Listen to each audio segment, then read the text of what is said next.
দেশের প্রখ্যাত লালন সঙ্গীত শিল্পী ফরিদা পারভিন গুরুতর অসুস্থ অবস্থায় শ্বাসকষ্ট নিয়ে হাসপাতালে ভর্তি হয়েছেন। শনিবার ভোরে তাকে রাজধানীর একটি হাসপাতালে ভর্তি করানো হয়। তাকে এখন হাসপাতালের নিবিড় পরিচর্যা কেন্দ্রে রাখা হয়েছে। তার ফুসফুসে পানি জমেছে, এছাড়া আরও কয়েকটি জটিলতাও রয়েছে।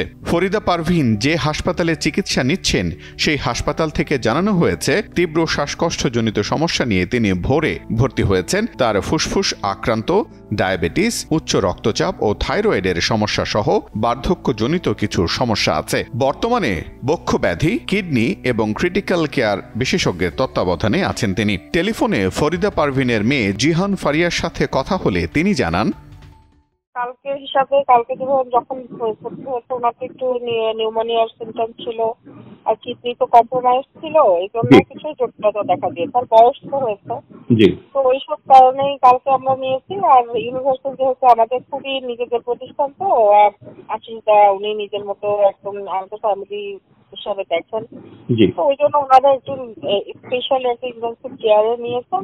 আলহামদুলিল্লাহ গতকালকে তুলনা আজকে সবকিছু আশা করা যাচ্ছে ইনশাল্লাহ আমরা 2-1 দিনের মধ্যে পাবো ইনশাল্লাহ। এখন এটা তো আসলে বলা যায় আল্লাহ পাকের হাতে, তাই না? কথা থেকে ওনারা তো আসলে বলছেন যে আম্মা তো কিডনির সমস্যাটাই আসলে আমার মেন সমস্যা। কিডনিটা তো আসলে ওনার ক্রিয়েটিনিন হাই থাকে, কিডনির ওই জন্য আমরা হয়তো ওইটা একটু দেখবো, দেখে যদি আমরা ডাক্তার হয়তো চাইবেন, কিন্তু আমরা তার থেকে একটু কথা কেয়ার হয়ে দেখি 2-3 দিনের মধ্যে ওনারা যা বলেন। 1968 সালে রাজশাহী বেতারের তালিকাভুক্ত শিল্পী হিসেবে নজরুল সঙ্গীত গাইতে শুরু করেন ফরিদা পারভিন। 1973 সালের দিকে দেশাত্মবোধক গান গেয়ে জনপ্রিয়তা অর্জন করেন তিনি। সাধক মোকসেদ আলী শাহর কাছে ফরিদা পারভিন লালন সঙ্গীতে তালিম নেন।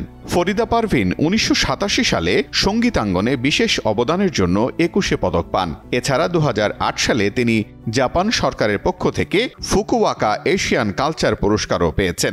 সেরা প্লেব্যাক গায়িকা হিসেবে জাতীয় চলচ্চিত্র পুরস্কারও পেয়েছেন 1993 সালে।